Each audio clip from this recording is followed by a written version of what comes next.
এখনো শুরু হয়নি। আজকে সকালবেলার বক্তব্য দেখেননি? 20 তারিখে তার শপথ হবে জানুয়ারির। দেখেন উনি কিন্তু 16 লক্ষ ভারতীয়কে তাড়িয়ে দেওয়ার একটা সিদ্ধান্ত চলছে। দেখেন কি শুরু হয়। ওই লোকটা জাতি মাতাল হলো তাহলে ঠিক আছে। ট্রাম্প যেহেতু খ্রিস্টান, ও মনে হয় বুঝে ফেলিস যে আমার মাকে, আমার বোনকে, আমার স্ত্রীকে উলঙ্গ করে হাঁটাবি, দাঁড়া করে দেখতেছি। ও যদি 16 লাখ ওই যে জানুয়ারির 20 তারিখের পরে পাঠিয়ে দেয়, কি হবে ভারতে টের পাচ্ছেন? আপনি কি চট্টগ্রাম নেবেন? নিজের ধুতি সামলাতে মোদির কথা বলছেন না কেন? ধুতি পরে থাকে, একটা টান দিলেই তো উল্টো পাল্টা হয়ে যাবে। এই জন্য নিজের ধুতি সামলান আগে। আমাদের দেশ ভালো আছে, অনেক ভালো আছে। দেখেন কি শুরু হয়। ওই লোকটা জাতি মাতাল হলো তাহলে ঠিক আছে। এমনিতেই উল্টা পাল্টা কথা বলে, কিন্তু জায়গা মতো কিন্তু ঠিক আছে। কি কথা বলে না কেন? ট্রাম্প সাহেব কিন্তু একরোকা মানুষ। ও যা বলেছে যদি করে সামনে, আমার মনে হয় মোদিগিরি শেষ হয়ে যাবে। এদিকে লেগেছে বাংলাদেশ যদি এখন পাকিস্তানের সাথে, চীনের সাথে, তুরস্কের সাথে ব্যবসা আরম্ভ করে, ও তো এমনিই পাগল হয়ে যাবে। আবার ওদের 16 লাখ লোক যদি পাঠিয়ে দেয়, ওরা ছিঁড়িয়ে খাবে না? আপনি হাত দিয়েছেন কোন জায়গায়? আল্লাহর ঘর মসজিদগুলো ভেঙ্গে ভেঙ্গে মন্দির বানাচ্ছেন ভুয়া তথ্য তুলে। কতগুলো মসজিদ ভাঙলেন এই কয়দিনে? আজকেও সকালে একটা ভেঙেছে। আজকেও সকালে ঝাড়খণ্ড না কোথায় যেন সকালে একটা দেখলাম ভাঙতেছে। সকালে ভেঙে ওই জায়গায় বলছে এখানে 500 বছর আগে মন্দির ছিল। আমরা তো 100 বছর আগের খবরই ভালো জানি না, সেখানে 500 বছর আগে মন্দির ছিল। এই ধোয়া তুলে আপনি এটা করছেন আর বলেন বাংলাদেশের সংখ্যালঘু নির্যাতন হয়। বাংলাদেশে আজ পর্যন্ত কোনো মন্দির ভেঙে মসজিদ বানিয়েছে আপনি দেখাতে পারবেন? বলেন। আপনারা মানুষ না, মানুষ হিসাবে আপনারা কলঙ্ক। এই জমিনে থাকার কোনো অধিকার আপনাদের নেই। যারা আল্লাহর ঘর মসজিদ ভেঙ্গে ভেঙ্গে মন্দির বানিয়ে দিচ্ছে, এরা প্রকাশ্য আল্লাহর শত্রু, মানবতার শত্রু। এদের কারণে আজ পুরা ভারত সারা বিশ্ব থেকে বিচ্ছিন্ন হয়ে পড়ছে। এজন্য যারা আছেন সতর্ক হবেন। এটা ওই দেশে সবচাইতে বেশি চলে। আমার এই বক্তব্যগুলো আমি দেখেছি, বহু প্রদেশ ঘুরেছি, ওদের বিভিন্ন ভাষায় রূপান্তর করে ওরা শোনে। আহ্বান জানাচ্ছি, ওই দেশে কোন সংখ্যালঘু যারা কেউ নিরাপদ নেই। খ্রিস্টানদের মেয়েদেরকে ওরা উলঙ্গ করে হাঁটিয়েছে। বিশ্বের খ্রিস্টান 250 কোটি, আমরা তো 200 কোটি, ওরা 250 কোটি। কি করছেন আপনারা? আপনাদের মেয়েকে, মাকে উলঙ্গ করে রাস্তায় হাঁটায় এই মোদিজির দেশে, আর আমাদের মুসলমান তো মারতে আছে। সুতরাং এখন বিশ্বের সব জাতি, বর্ণ, ধর্ম নির্বিশেষে এক হওয়ার সময় হয়েছে এই উগ্রবাদী হিন্দুত্ববাদীদের ভিতরে। এদের বিরুদ্ধে এখন আমার মনে হয় জিহাদ করা ফরজ হয়ে গেছে। একটা মানুষকে মার, আল্লাহর ঘরগুলো ভেঙে দেয় ধোয়া তুলে। আমরা যদি এখন বলি ঢাকার এই স্বামীবাগের ইস্কন মন্দির 1000 বছর আগে এখানে মসজিদ ছিল, কি করবেন বলেন? ভেঙে দিই তাহলে?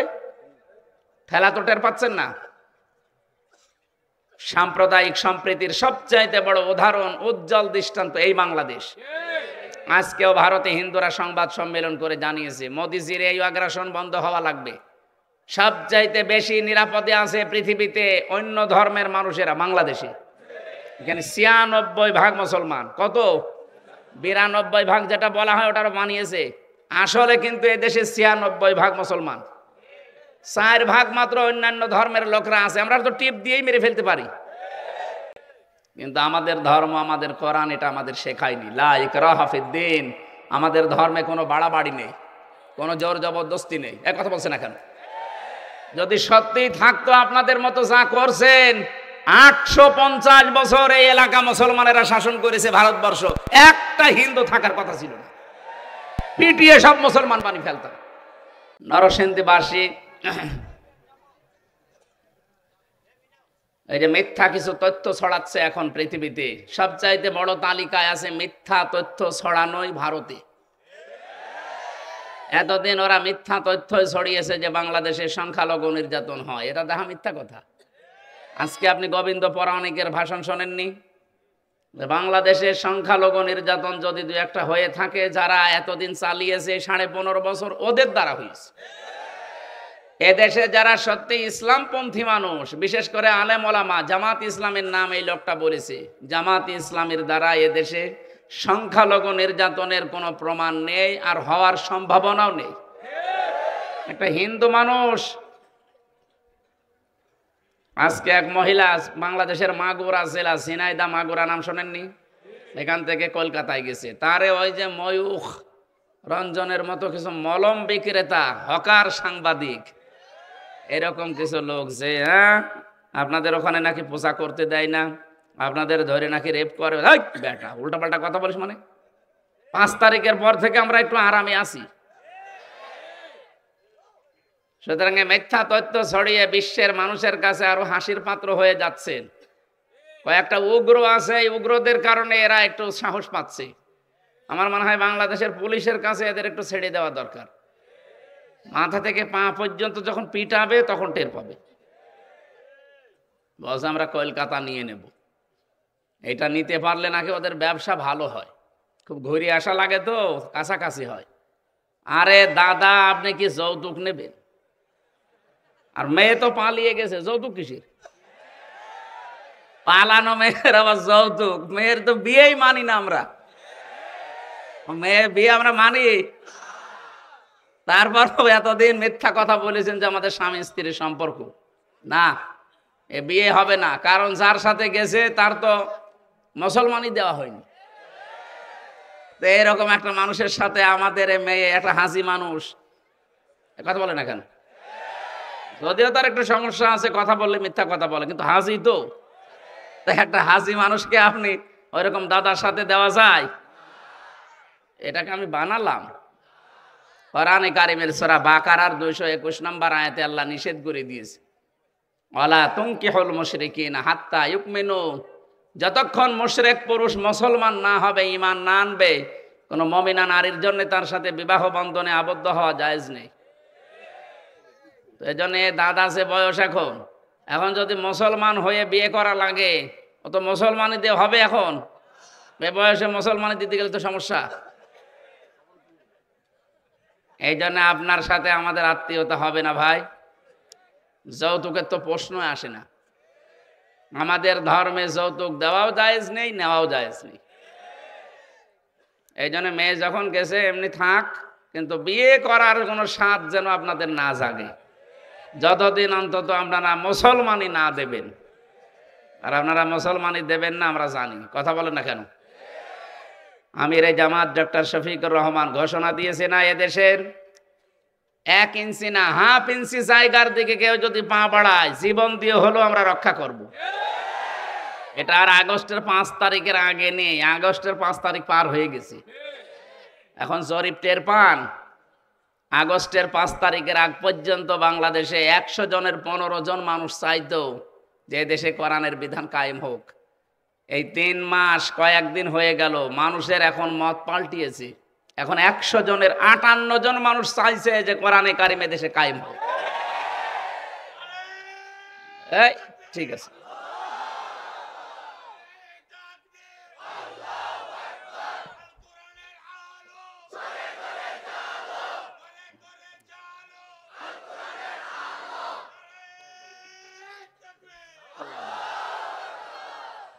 আলহামদুলিল্লাহ ভাই। সুতরাং আহ্বান জানাচ্ছে, এটাতে রেকর্ড হচ্ছে, সারা দেশে ছড়াচ্ছে, অনেকে লাইভ চলছে। কারো উস্কানিতে পা দেবেন না, বিশেষ করে যারা 2 আপন বোন পালিয়েছে তাদের উস্কানিতে তো পা দেওয়াই যাবে না। তাদের উস্কানিতে যারা এই 3 মাসে পা দিয়েছে তারাই মুসিবতে পড়িছে। গোপালগঞ্জের দিকে তাকিয়ে দেখেননি, পেছনে বানরের মতো লাল হয়ে গেছে, উস্কানিতে পা দিয়েছিল। ওই কয়দিন পেপারে দিল, গোপালগঞ্জ থেকে ঢাকায় আসলে কেউ যদি বসে আসে 300 টাকা, দাঁড়িয়ে আসলে 1000 টাকা। এখনো যদি আবার কেউ পা দেন, আপনার কিন্তু পেছনে আর পেছন থাকবে না, উল্টাপাল্টা হয়ে যাবে। আমরা চাই এদেশে ওয়ালা তুফসিদু ফিল আরদি বা'দা ইসলাহিহা, দেশটা সংশোধন হচ্ছে, সংশোধনের রাস্তায় আছে। বৈষম্য বিরোধী ছাত্র আন্দোলনে যারা জীবন দিয়েছে তাদের যে 9টা দফা, তার ভেতরে অন্যতম এইটা যে আমরা সংশোধন চাই, সংস্কার চাই। কথা বলেন না কেন? বাংলাদেশে 96% প্রায় মুসলমান আমরা বাস করি। আমাদের সংশোধন সবচাইতে বড় দরকার আমাদের জীবন বিধান যেটা দিয়ে চলে, এই যে সংবিধান যেটা আছে ওইটা পাল্টিয়ে এখন কোরআনে কারিমকে সংবিধান করার দাবি উঠে পড়েছি। আমরা যেখান থেকে পড়েছি এই সূরার নাম সূরা ফুরকান। এখানে ৭৭টা আয়াত আছে, ৭৩টা ধারা আছে। আল্লাহ তাআলা জানাতে চেয়েছেন ৭৩টা ধারা দিয়ে যদি মানুষের সংবিধান বানিয়ে জীবন চালায়, ওটা একটা মিনি জান্নাত হয়ে যাবে। আর আমরা এইটাই চাই। কথা বলো না কেন? দল মত জাতি বর্ণ ধর্ম নির্বিশেষে দেশটাকে আমরা সাজাতে চাই আল্লাহর এই কালাম দিয়ে। আমি আমিরে জামাতের আরেকটা কথা ঘোষণা দিচ্ছি, উনি জানিয়েছে যদি সত্যি এদেশে ইসলাম আসে চাঁদাবাজি আর দুর্নীতি থাকবে না। এটা তো আমরা করবই না, কাউকে করতেও দেব না। এই কথার ঘোষণা এতদিন শুনেছেন কারো মুখে? শোনেননি। সুতরাং ঘোষণা যখন এসেছে সত্যিই যদি ইসলাম আসে, অনেকে দেখছে আগস্টের পর থেকে চাঁদাবাজি বিভিন্ন কায়দা আরম্ভ করেছে। এই যে আজকেও আসার সময় মারামারি চলছে ঘোড়াশালে, মনে হয় 2 গ্রুপের কোন জায়গায় আমি জানি না এদের নাম, ওখানে চলছে। এটা বন্ধ হয়ে যাবে, ইসলাম একটু আসুক জায়গা মতো। তা'মুরুনা বিল মারুফ ওয়া তানহাউনা আনিল মুনকার, এটা কার্যকর করে আমরা দেখাবো ইনশাআল্লাহ। কিসের চাঁদাবাজি? ভিক্ষা করে খাবি, চাঁদাবাজি করবে মানে? সুতরাং এরকম একটা শান্ত পরিবেশ, একটা শান্ত নির্মল একটা দেশ আমরা বানাতে চাই না। অমাং দাখলাহু কানা আমিনা, আল্লাহ বলেন আমার কাবার এরিয়ায় যারা প্রবেশ করে তারা নিরাপত্তা পেয়ে যায়। বাংলাদেশ কি কাবা শরীফ? কথা বুঝতেছেন? না না, বোঝেননি।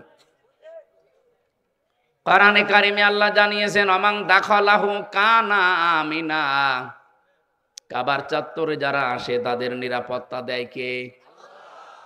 বাংলাদেশ যেহেতু কাবা শরীফ না, এইটাও তো নিরাপত্তা দেওয়া লাগবে, লাগবে না? আল্লাহ রাব্বুল আলামিন বলেন আমার পক্ষ থেকে যদি এই ৫৬,০০০ বর্গ মাইলের বাংলাদেশ নিরাপত্তার চাদরে ঢেকে রাখতে চাও, দেশে যারা আছো 2টা কাজ করবা। 1 নম্বরে সূরা এটা আনআমের ৮২ নম্বর আয়াতে আছে, আল্লাযীনা আমানু ওয়া লাম ইয়ালবিসু ঈমানাহুম বিযুলমিন উলাইকা লাহুমুল ইলা আখিরি আয়াত। আল্লাহ পাক বলেন যারা ঈমান আনবে আর ঈমানের সাথে জুলুমকে মিশ্রণ করবে না। এখানে জুলুম মানে শিরিক। জুলুম মানে কি? যারা তাদের ঈমানের সাথে শিরিক মিশ্রণ করবে না, আমি আল্লাহর পক্ষ থেকে তারা নিরাপত্তার হকদার। এই যে উলাইকা দিয়েছেন আল্লাহ, মনে হচ্ছে তার নিজের কুদরতি আঙ্গুল এভাবে বাংলাদেশের দিকে দিয়ে দেখাচ্ছে যে এই মানুষগুলো উলাইকা লাহুমুল আমনু, এদের জন্য নিরাপত্তা। সুতরাং কাবার মতো তো দিয়ে এই দেশটাকেও নিরাপত্তা দিয়ে, বিশেষ করে আমাদের প্রতিবেশীদের হাত থেকে এরা যা আরম্ভ করেছে, এদের একটা দেশের সাথেও আপনি মিল পাবেন না। পাকিস্তানের সাথে ওদের মিল নেই, চীনের সাথে ওদের মিল নেই, নেপালের সাথে মিল নেই, ভুটানের সাথে মিল নেই, মায়ানমারের সাথে মিল নেই। আমাদের সাথে এতদিন মিল ছিল শুধু নতজানু হওয়ার কারণে। এখন আমরা ওই নীতিতে নেই, এই জন্য আমাদের সাথেও মিল নেই। আপনারা অলরেডি দেখতে পাচ্ছেন ব্যবসা বাণিজ্য সব ওদের লাঠে উঠেছে। ওদের ওদের আলু, ওদের পেঁয়াজ সব বর্ডারে পৌঁছে যাচ্ছে। ওদের দেশের কৃষক পর্যন্ত এখন মাঠে নেমে গেছে যে করলেন কি। এখনো শুরু হয়নি। আজকে সকালবেলার বক্তব্য দেখেননি ডোনাল্ড ট্রাম্পের? ২০ তারিখে তার শপথ হবে জানুয়ারির। দেখেন উনি কিন্তু ১৬ লক্ষ ভারতীয়কে তাড়িয়ে দেওয়ার একটা সিদ্ধান্ত চলছে। দেখেন কি শুরু হয়। ওই লোকটা জাতি মাতাল হলো তাহলে ঠিক আছে, এমনিতেই উল্টাপাল্টা কথা বলে কিন্তু জায়গা মতো কিন্তু ঠিক আছে। কি কথা বলে না কেন? ট্রাম্প সাহেব কিন্তু একরোকা মানুষ, ও যা বলেছে যদি করে সামনে, আমার মনে হয় মোদিগিরি শেষ হয়ে যাবে। এদিকে লেগেছে বাংলাদেশ যদি এখন পাকিস্তানের সাথে, চীনের সাথে, তুরস্কের সাথে ব্যবসা আরম্ভ করে, ও তো এমনিই পাগল হয়ে যাবে। আবার ওদের ১৬ লাখ লোক যদি পাঠিয়ে দেয়, ওরা ছিঁড়িয়ে খাবে না? আপনি হাত দিয়েছেন কোন জায়গায়? আল্লাহর ঘর মসজিদগুলো ভেঙ্গে ভেঙ্গে মন্দির বানাচ্ছেন ভুয়া তথ্য তুলে। কতগুলো মসজিদ ভাঙলেন এই কয়দিনে? আজকেও সকালে একটা ভেঙেছে, আজকেও সকালে ঝাড়খণ্ড না কোথায় যেন সকালে একটা দেখলাম ভাঙতেছে। সকালে ভেঙে ওই জায়গায় বলছে এখানে 500 বছর আগে মন্দির ছিল। আমরা তো 100 বছর আগের খবরই ভালো জানি না, সেখানে 500 বছর আগে মন্দির ছিল। এই ধোয়া তুলে আপনি এটা করছেন আর বলেন বাংলাদেশের সংখ্যালঘু নির্যাতন হয়। বাংলাদেশে আজ পর্যন্ত কোনো মন্দির ভেঙে মসজিদ বানিয়েছে আপনি দেখাতে পারবেন? বলেন। আপনারা মানুষ না, মানুষ হিসাবে আপনারা কলঙ্ক। এই জমিনে থাকার কোনো অধিকার আপনাদের নেই যারা আল্লাহর ঘর মসজিদ ভেঙ্গে ভেঙ্গে মন্দির বানিয়ে দিচ্ছে। এরা প্রকাশ্য আল্লাহর শত্রু, মানবতার শত্রু। এদের কারণে আজ পুরা ভারত সারা বিশ্ব থেকে বিচ্ছিন্ন হয়ে পড়ছে। এজন্য যারা আছেন সতর্ক হবেন। এটা ওই দেশে সবচাইতে বেশি চলে। আমার বক্তব্যগুলো আমি দেখেছি, বহু প্রদেশ ঘুরেছি, ওদের বিভিন্ন ভাষায় রূপান্তর করে ওরা শোনে। আহ্বান জানাচ্ছি, ওই দেশে কোনো সংখ্যালঘু যারা কেউ নিরাপদ নেই। খ্রিস্টানদের মেয়েদেরকে ওরা উলঙ্গ করে হাঁটিয়েছে। বিশ্বের খ্রিস্টান 250 কোটি, আমরা তো 200 কোটি, ওরা 250 কোটি। কি করছেন আপনারা? আপনাদের মেয়েকে মাকে উলঙ্গ করে রাস্তায় হাঁটায় এই মোদিজির দেশে, আর আমাদের মুসলমান তো মারতে আছে। সুতরাং এখন বিশ্বের সব জাতি বর্ণ ধর্ম নির্বিশেষে এক হওয়ার সময় হয়েছে এই উগ্রবাদী হিন্দুত্ববাদীদের ভিতরে। এদের বিরুদ্ধে এখন আমার মনে হয় জিহাদ করা ফরজ হয়ে গেছে। একটা মানুষকে মার, আল্লাহর ঘরগুলো ভেঙে দেয় ধোয়া তুলে। আমরা যদি এখন বলি ঢাকার এই স্বামীবাগের ইস্কন মন্দির 1000 বছর আগে এখানে মসজিদ ছিল, কি করবেন বলেন? ভেঙে দিতে হলে ঠেলা তো টের পাচ্ছেন না। সাম্প্রদায়িক সম্প্রীতির সবচাইতে বড় উদাহরণ, উজ্জ্বল দৃষ্টান্ত এই বাংলাদেশ। আজকেও ভারতে হিন্দুরা সংবাদ সম্মেলন করে জানিয়েছে মোদিজির এই আগ্রাসন বন্ধ হওয়া লাগবে। সবচাইতে বেশি নিরাপদে আছে পৃথিবীতে অন্য ধর্মের মানুষেরা বাংলাদেশে। এখানে 96% মুসলমান। কত? 92% যেটা বলা হয় ওটারও মানিয়েছে। আসলে কিন্তু এদেশে 96% মুসলমান, 4% মাত্র অন্যান্য ধর্মের লোকরা আছে। আমরা তো টিপ দিয়েই মেরে ফেলতে পারি, কিন্তু আমাদের ধর্ম, আমাদের কোরআন এটা আমাদের শেখায়নি। লা ইকরাহা ফিদ্দিন। আমাদের ধর্মে কোনো বাড়াবাড়ি নেই, কোনো জোর জবরদস্তি নেই। এক কথা বলছেন না কেন?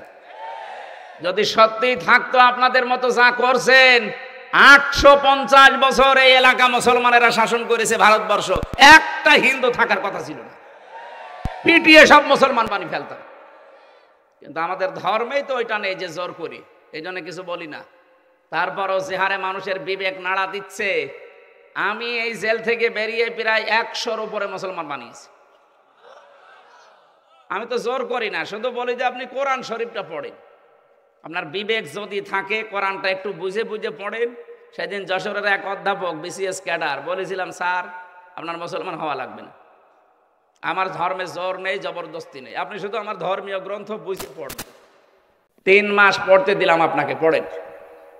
টনি বেলাওয়ারের শালিকা লরেন বুথ, এই মহিলা ইরানের তেহরান বিমানবন্দরে এসে বলেছিল আমি মুসলমান হব না, কিন্তু আমি ইসলাম জানতে চাই, কি পড়লে অথেন্টিক ইসলাম জানা যাবে, ওইটা আমার দিন।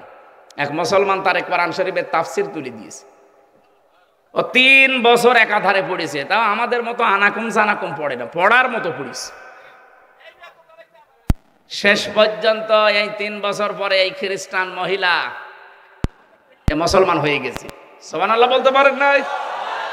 আর আমি নিজে তো পরীক্ষিত দেখলাম, জেলখানার ভেতর আমি 2 জন হিন্দুকে কালেমা পড়িয়েছিলাম। তাদেরকে বলেছিলাম ভাই আপনারা অন্য ধর্মের মানুষ, এখানে আমরা 10,000 মানুষ আছি, তার ভেতরে হয়তো 10 জন আপনারা, আর বাকি আমরা সবই।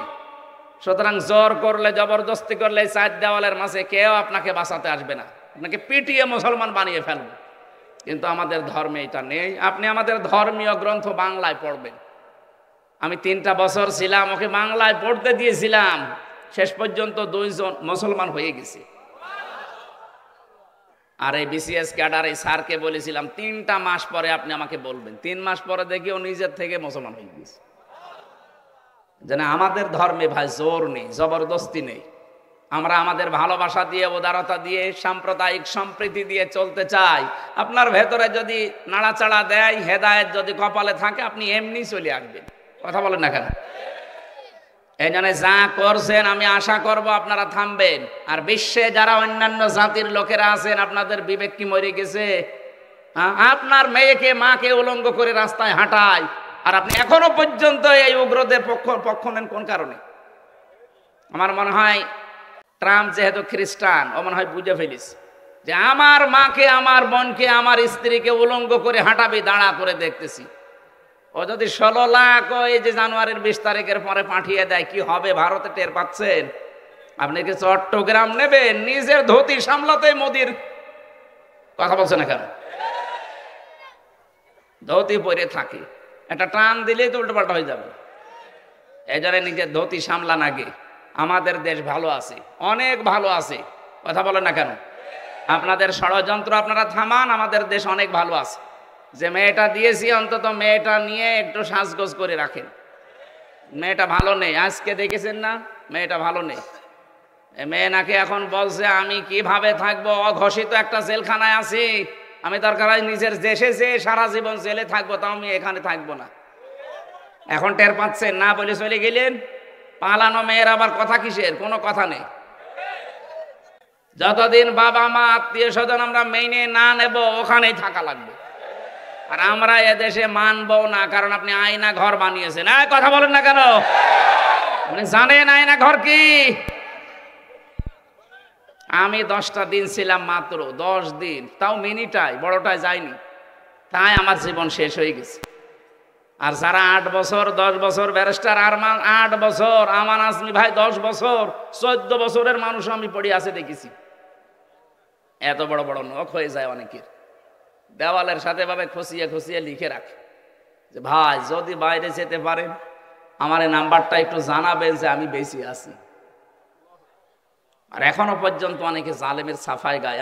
কি করেছে আপা যে তার পালানো লাগবে? আরে শয়তান, তুমি তো টের পাওনি।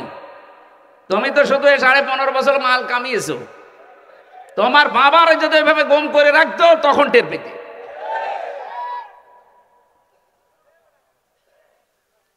আর শুধু গুম করে রাখলে তো হয়, খুন করে দিলে তো হয়, জেলে দিলে তো হয়, মিথ্যা সাক্ষী দিয়ে আটকিয়ে রাখে না, ওর পরিবারটা ধ্বংস করে দেয়।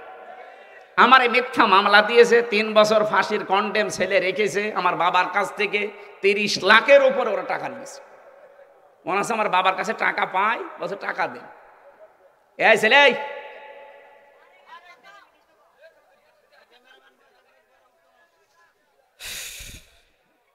আমি আবার সতর্ক করছি ভাই, দেশটা শান্ত হয়ে যাচ্ছে, আর শান্ত হবে ইনশাআল্লাহ। আপনারা বিশৃঙ্খলা করবেন না, কারো উস্কানিতে পা দেওয়া যাবে না। এ দেশ আমাদের কাছে আমার মায়ের মতো, বাবার মতো খাঁটি। কথা বলেন ঠিক কিনা? সুতরাং কারো উস্কানিতে পা দিয়ে আমরা যেন আবার দেশটাকে অশান্তির দাবানলে দাও দাও করে চলতে না দেই। এমনিতেই অনেক পিছিয়ে গেছি। এই 53.5 বছর আমরা পিছিয়ে আছি শুধু এদের কারণে। ওরা কোনোদিন চায়নি যে আমরা একটু মাথা উঁচু করে দাঁড়াই। এখন যেহেতু দাঁড়ানো শিখে ফেলেছি, আমরা চাই এ দেশকে আমরা দাঁড় করাতে চাই আল্লাহর এই কালাম দিয়ে। এই জন্যে আমি সূরা ফুরকানের আয়াত পড়েছি, 70 নম্বর আয়াত। 77টা আয়াত আছে, 73টা ধারা দিয়ে বাংলাদেশ যেহেতু এখন সংস্কার চলছে, আমরা সবাই আওয়াজ তুলবো এখন সংস্কারের পক্ষে, যে আমরা সংস্কার চাই কিন্তু কোরআন দিয়ে। কথা বলেন না কেন? আজকে একটা দুর্ভাগ্যজনক হলো, একটা ঘটনা ঘটে গেছে ঢাকাতে, দেখেছেন?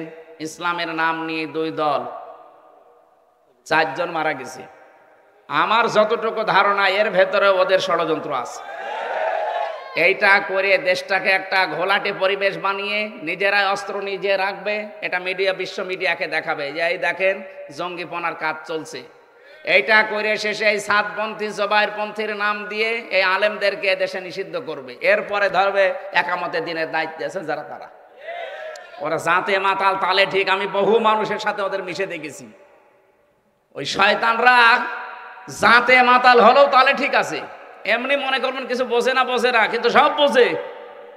একটা ছেলে শুধু ফুল ছিঁড়তো বাগান থেকে, বাগানের মালিকের ছেলে এসে বলছে চাচা আপনার ছেলে শুধু ফুল ছেড়ে, ওরা কিছু বলেন না কেন? বলছে ফুল ছেড়ে বাবাজি, ওর মাথা একটু খারাপ, তো একটু তার কাটা আছে, এই কারণে ফুল ছেড়ে, ও আস্তে আস্তে ঠিক হয়ে যাবে। ছেলে বলছে চাচা আমার পাশেই তো আপনার বাগান, আমাদের বাগানের পাশে আপনার বাগান, আপনার বাগান থেকে তো ফুল ছেড়ে না। চাচা বলছে ভাতিজা ওর মাথা খারাপ, তুমি অত খারাপ না, ওই শয়তান হলো যাতে মাতাল হলো তাহলে ঠিক আছে। এই জন্য আমরা যাই করি, আমরা পাগলামি করবো এমনিতে, কিন্তু ওদের তালে তাল দিয়ে উস্কানিতে আমরা যেন পা না দিই। এই কথা বলেন না কেন? সব এখন এই দেশের জন্য আমি দেখতে পাচ্ছি এক হয়ে যাচ্ছি, শুধু ওই 14 দল বাদ দিয়ে। ভাই আপনারা তওবা করে ফিরে আসেন, আমরা দেশটাকে সাজাই। হ্যাঁ, তাওবাটা কি এইটা বোঝানোর জন্য আমি কিন্তু আয়াত পড়েছি। অনেকে মনে করেন যে তাওবা মানে আস্তাগফিরুল্লাহ পড়লাম হয়ে গেল। না ভাই, আপনি অপরাধ যা করেছেন এই অপরাধের শাস্তি আগে আপনাকে পাওয়া লাগবে, বা যার কাছে অপরাধ করেছেন তার কাছে আগে স্বীকার করবেন, তার ক্ষতিপূরণ দেবেন। এক মহিলা এসে বলে ইয়া রাসূলুল্লাহ, হে ভালো করে শুনবেন, হে রাসূল আমি জিনা করেছি, আপনি আমার বিচার করেন। নবীজি মুখ ঘুরিয়ে নিলেন। মহিলা বলে হে রাসূল আমি জিনা করেছি। নবীজি আবার মুখ ঘুরিয়ে নিলেন। 3 বার তিনি মুখ ঘুরিয়ে বললেন মহিলা এ কথা কাউকে বলবা না, যাও চলে যাও। মেয়েটা বলে ইয়া রাসূলুল্লাহ আমি তো আপনার মুখে শুনেছি কোন মানুষ যদি পৃথিবীতে কোন অন্যায় করে, এই অন্যায়ের শাস্তি যদি না হয় কিয়ামতে আল্লাহ 3টা পাপের শাস্তি ডবল করে দেবে। কয়টা? 3টা পাপ যদি দুনিয়ায় কেউ করে তার শাস্তি হবে ডবল। এই আয়াতের আগে আছে ইদাআফ লাহুল আযাবু ইয়াউমাল কিয়ামাহ। আল্লাহ পাক বলেন আমি শাস্তি তাদেরকে ডবল দেব কিয়ামতে। ওয়া খুলুদ ফীহি মুহানা, এবং তাদেরকে অপমানজনক অবস্থায় আমি জাহান্নামে প্রবেশ করাবো। বলেন নাউজুবিল্লাহ। আমি আবার প্রশ্ন করছি পাপ কয়টা? আরো জোরে। শাস্তি কয়টা? আরো জোরে। এখন থেকে আমরা যেন জীবনে এই পাপে না জড়াই। এর আগের আয়াতে আছে ওয়াল্লাযীনা লা ইয়াদউনা মা'আল্লাহি ইলাহান আখার, যারা আল্লাহকে ডাকে এবং অন্য কাউকে তার সাথে জুড়ে দেয়। আর এটা বাংলাদেশ আর ভারতে বেশি। এই যে তাহেরি সাহেব যে জিকির করে ইয়ালি বাবা, শালি বাবা, কেল্লা বাবা, ফতে বাবা, বলেন তো আল্লাহর নাম কিছুক্ষণ করে এরপরে কেল্লা ফতে বলে কিনা? কি বললেন এখানে? লা ইয়াদউনা মা'আল্লাহি ইলাহান আখার, মা'আল্লাহ আল্লাহর সাথে, ইলাহান আখারা অন্য কাউকে যারা ডাকেন। যেহেতু রেকর্ড হচ্ছে এই জন্য বলছি, সারা দুনিয়ায় ছড়াবে, সাবধান। কারো এই ছলে বলে কৌশলে পা দিয়ে নিজেকে আপনি জাহান্নামী বানাবেন না। ওরা জাহান্নামে যায় যাক, দরকার হয় আরো একটা ঠেলা দিয়ে দেব, কিন্তু আমরা নিজেরা ওদের মতো বানানো জিকির করে জাহান্নামে যাব না। আল্লাহর সাথে যারা অন্য কাউকে ডাকেন আপনার শাস্তি কিন্তু একটা না, কয়টা? আরো জোরে বলেন। একেবারে স্পষ্ট দলিল। এবার বলেন তো ওরা যা করছে ওদের শাস্তি কয়টা হওয়া দরকার? 2 নম্বরে ওয়ালা ইয়াকতুলুনান নাফসাল্লাতী হারামাল্লাহু ইল্লা বিল হক, যারা অন্যায়ভাবে মানুষ হত্যা করে। আপনি বলেন এই যে 2732 জন মানুষ আপনি মেরে ফেললেন, অবৈধ সিআর টিকাতে পারলেন না, মাঝখান থেকে আল্লাহর ডবল শাস্তির উপযুক্ত হয়ে গেলেন। এখনো পর্যন্ত 2780 জন মানুষ হাসপাতালে কাতরায়। কত মানুষের হাত নেই, পা নেই, চোখ নেই, অন্ডকোষ উড়ে গেছে। এই ছেলে কিসের গল্প করো?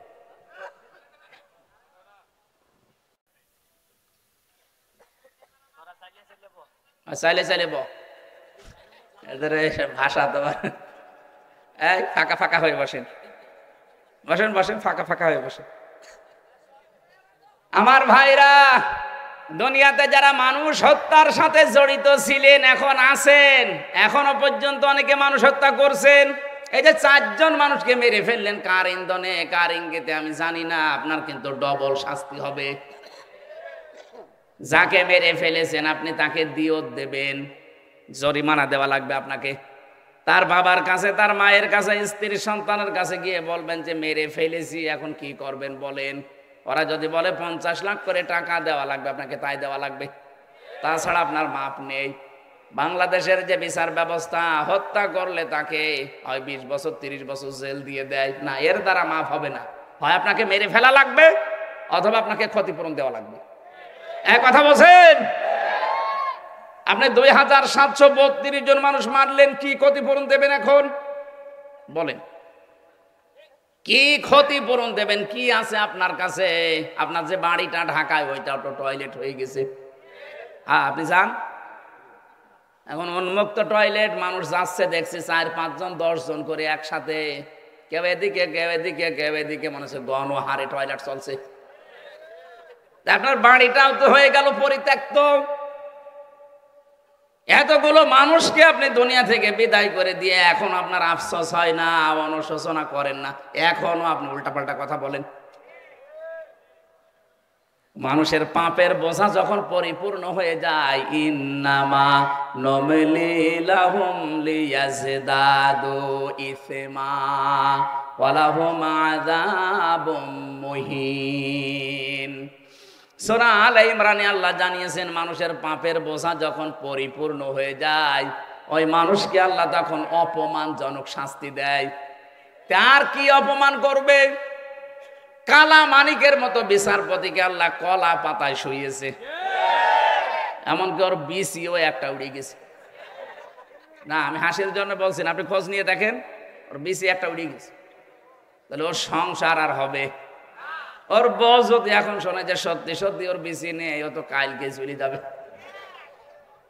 এই শয়তানের কারণে হাজারো মানুষ বিচারের নামে প্রহসন পেয়েছে।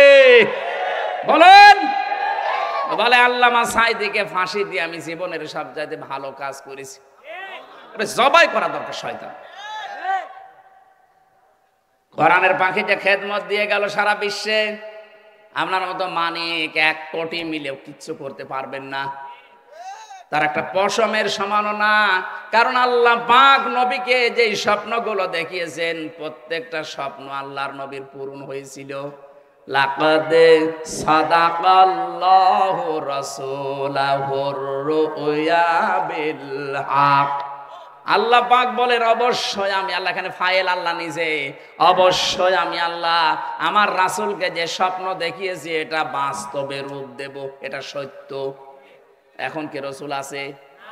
এই আয়াত আছে সূরা ফাতিহির আয়াত। রসুল নেই, আয়াত আছে কেন? কারণ কিয়ামত পর্যন্ত রসুল থাকবে না, কিন্তু রসুলের নায়েব থাকবে, রসুলের উত্তরাধিকারী থাকবে, নায়েবে রসুল। কথা বলো না কেন?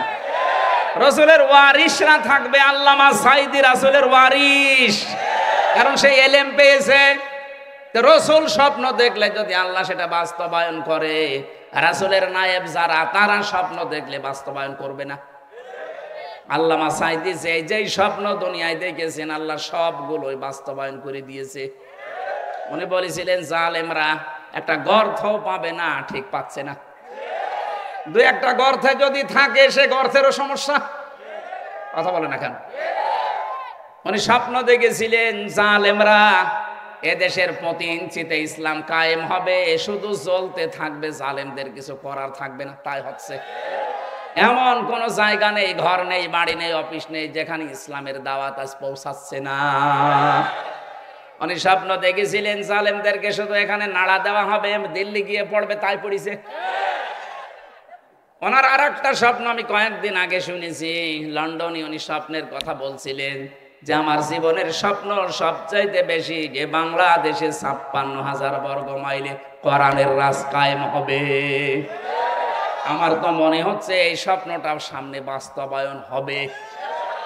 যেভাবে মানুষ ইসলামের দিকে আমরা আসতেছি, অবশ্যই আল্লাহ নায়েবে রসুলের এই স্বপ্নকে উনি প্রতিফলন ঘটাবেন, আর আমরা ওই আশায় আছি। কথা বলেন না কেন?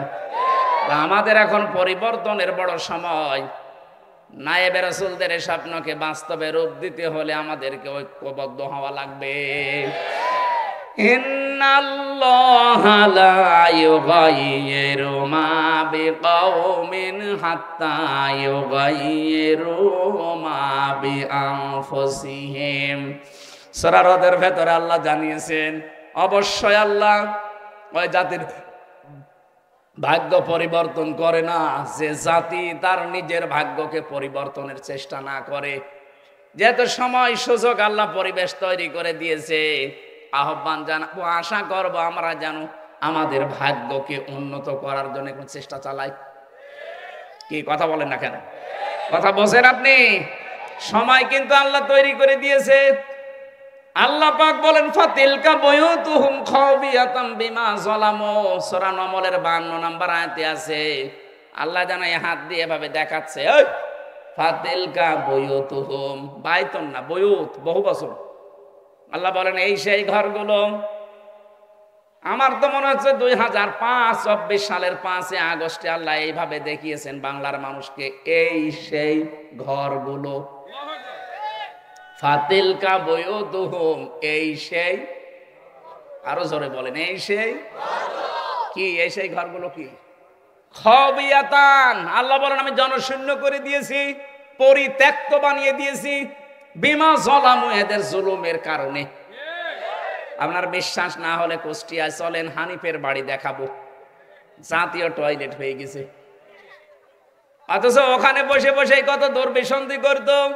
একামতে দিনের যারা দায়িত্বে আছে তাদেরকে ধরিয়ে দিত, মিথ্যা মামলা দিত, ওই ঘরে বসে বসে দুর্বিসন্ধি করে। অথচ ওই বাড়িটা এখন পরিত্যক্ত, মানুষ এখন গণ টয়লেট ব্যবহার করছে। শুধু হানিফের বাড়ি না, সারা বাংলাদেশে 630টা থানার কম বেশি আমি প্রায় জায়গায় গেলাম, যেখানে যাই দেখি আল্লাহ পাক নিজে মনে হচ্ছে জালেমদের বাড়ি ঘর সব উজাড় বানিয়ে দিয়েছে। এখান থেকে আমাদের শিক্ষা কি?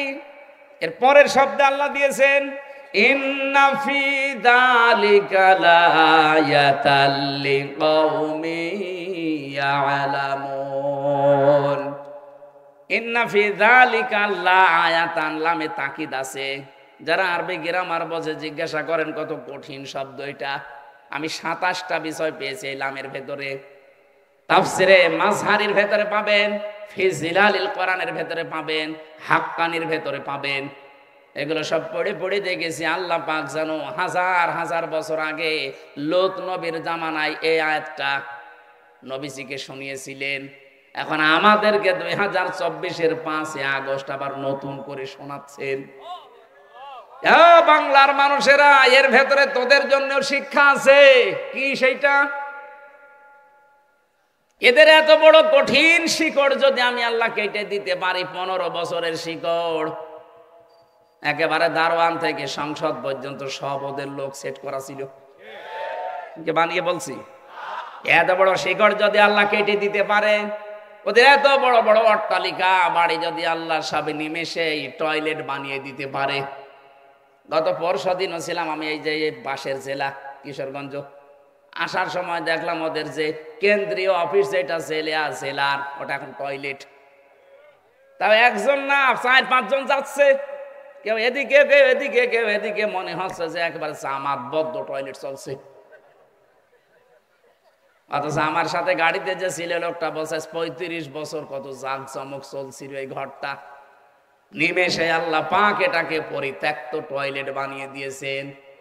এদের এত বড় শিকড় যদি আল্লাহ কেটে টয়লেট বানাতে পারে, এখন যারা আশায় আছো যে সামনে চেয়ার পায়, কি করেন দেখেন, কি করবেন? আপনিও যদি সত্যিই জুলুমের পথ বেছে নেন, আগামীতে যারা আসবেন, যদি মানবতার উপরে, দেশের জনগণের উপরে জুলুম করেন, চাঁদাবাজি যদি বন্ধ না করেন, 5 বছরের ব্যবধানে আপনার বাড়িও উজাড় গৃহ হয়ে যাবে। কি বলেছি আপনি টের পেয়েছেন? না না, আন্দাজে ছিল লাগে। আলহামদুলিল্লাহ টের পেয়েছেন, জানি এটা মানা লাগবে আমাদের। এখনো পর্যন্ত যারা শিক্ষা নিতে পারেন না, আশায় বুক বেঁধে আছেন, দাঁড়ান পায়। কি দাঁড়ান পায় মানে? আপনার চাইতে ওরা কি কম ছিল? আপনি তো 5 বছরের জন্য নাই যেভাবে ভাগ যাবেন, আর ওরা 15 বছর। কত গভীরে শিকড় ছিল। ফাকুতিয়া দাবিরুল কওমিল্লাযিনা যালামু, সূরা আনামের 45 নাম্বার আয়াতের মাঝের অংশ, প্রথম অংশে আছে আল্লাহ পাক বলেন, আমি নিজে জালেমদের শিকড় কেটে দিয়েছি। জালেমদেরকে কিন্তু টার্গেট করেন আল্লাহ নিজে, জালেমদেরকে টার্গেট করে কে? এটা সূরা শূরা 25 নাম্বার পারার 6 নাম্বার পৃষ্ঠা 13 নাম্বার লাইনের 42 নাম্বার আয়াতে আছে, ইন্নামাস সাবিলু আলাল্লাযিনা ইয়াজলিমুনান নাস। আল্লাহ পাক বলেন, আমি নিজে জালেমদের বিরুদ্ধে মামলা দেব। সুতরাং এই 15.5 বছরে 1628 জন মানুষ বাংলার চেয়ার চালিয়েছে। কথা বলছে না কার? আমি হিসাব করে দেখেছি এই 1628 জন মানুষই আল্লাহর মামলার আসামি। এরা কম বেশি সবাই জুলুম করেছে জনগণের উপরে, কেউ ডাইরেক্ট, কেউ ইনডাইরেক্ট, কেউ হয়তো সরাসরি জালেম ছিল, কেউ জালেমের সহযোগী ছিল। অনেকে এখন ফেরেশতা সাজে, হুজুর আমার কিছু করার ছিল না। করার ছিল না মানে এই লোকের কিছু করার ছিল না, এ টিকে থাকলো কি করে? তোমার কিছু করার ছিল না তাই তোমার এত টাকা। এই যে মমতাজ কালকে ধরা পড়ে বলছে আমার কিছু করার ছিল না, ধরা পড়েনি, স্ট্যাটাস দিয়েছে যে রাজনীতিতে আসা আমার ভুল হয়ে গেছে, আমি গান গেয়ে খাচ্ছিলাম, ওইটাই ভালো ছিল। এখন টের পাচ্ছে। জুতা পিটা করা দরকার শয়তানদের। খালি হাওয়া দিত, সংসদ চলে বাংলাদেশের মানুষের টাকায়, আর ও বসে বসে ওই জালেমাকে হাওয়া দিত। আর ও জালেমও আছে, হাসির তালে আছে, যত হাওয়া দেয় তত ফলে। এখন আর কেউ হাওয়া দিচ্ছে না, নিজে নিজে এই দেশের বিভিন্ন উটকা ফুটকাকে মোবাইল করে, মোবাইলে নিজে মোবাইল করে, নিজে রেকর্ড করে, নিজে এডিটিং করে, নিজে ছেড়ে দেয়। এই কথা বলে না কেন? এটা যে নিজে করে আমি বানিয়ে বলছি, এর প্রমাণ পাওয়া গেছে। এই দেশে যাদের কাছে মোবাইল করেছে, একটা কোনো নাম করা মানুষের কাছে মোবাইল করেছে, ওই গাইবান্ধার পলাশ বাড়ি, সেই কোথায় চরের ভেতরে কার বাড়ি, ইউনিয়নের 100 নাম্বার সদস্য, তার কাছে উনি কল দিয়েছে দিল্লি থেকে। ও জীবনে ওর নাম শুনেছি, তার কাছে কল দিয়ে বলছে, অমক আমি চট করে ঢুকে পড়বো, তুমি লিস্ট করো। নিজে নিজে এগুলো আগে সেকে সাজিয়ে নেয়। এটা পিনাকি ভট্টাচার্য সব ধরে ফেলিছে।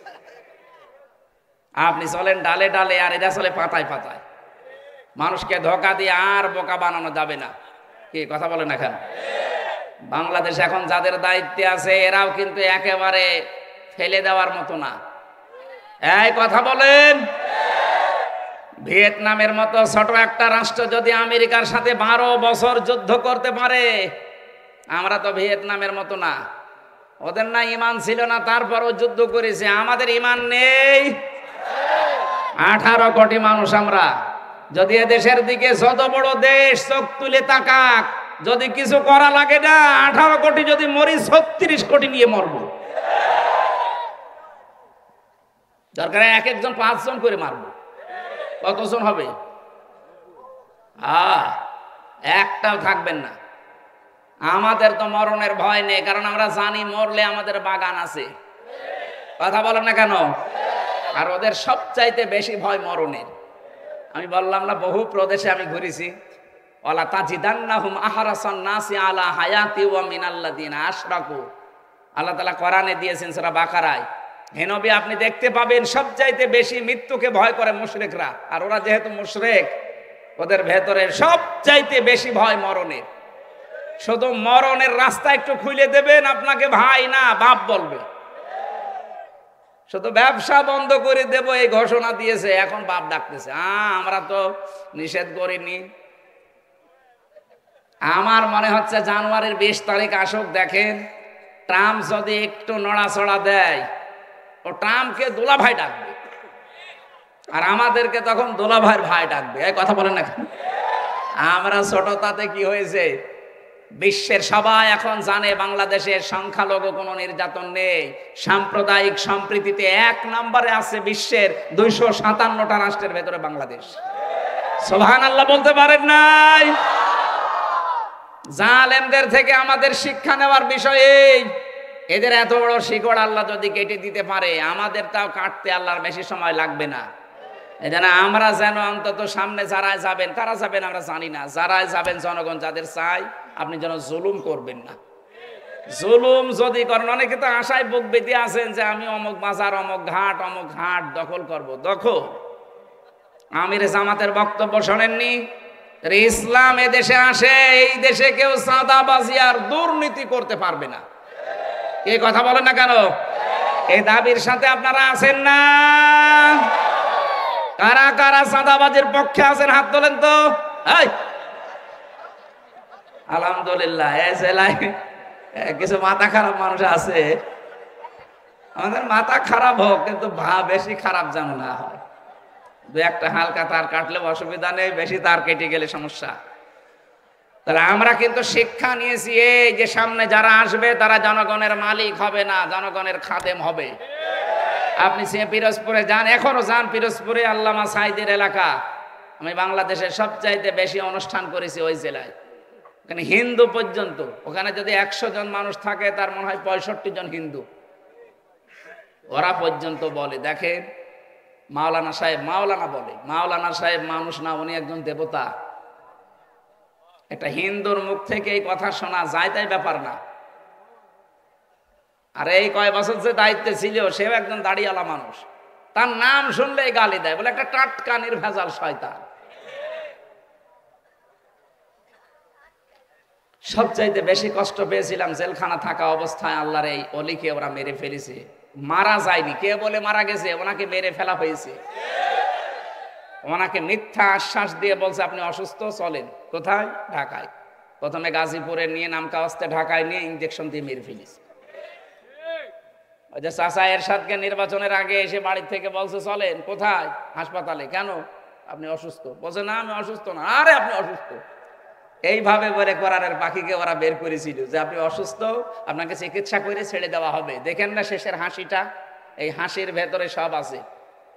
আমার মনে হয় এখন এই মোস্তফা জামান ডাক্তার আর ওর সাথে যারা ছিল, যদি একটু ডিম দেখানো যায় সব বলে দেবে। এই লোকটাকে আপনারা বিদায় করে দিলেন। এখন যদি একটু বেশি থাকতো, এক একটা বিভাগে শুধু একবার করে গেলে দেশটা ইসলামের জন্য পরিবর্তন হয়ে যেত। আল্লাহ তার ভেতরে এমন কিছু জাদু দিয়েছিলেন, দল মত দেখতো না। কথা বলেন না কেন? আপনারা বাঁচতে দিলেন না। 50টা বছর কোরআনে কারিম সারা বিশ্বে প্রচার করলো, এই তার প্রতিদান দিলেন। এজন্য আমরা এই মহিলার দিকে তাকিয়ে নবীজি বললেন যাও, সন্তান যেহেতু পেটে আছে, পেটের সন্তান যখন খালাস হবে ওই সময় আসবা। নিয়ে এসেছে। নবীজি বললেন ছেলেটাকে একটা সাহাবীর হাতে দিয়ে দাও।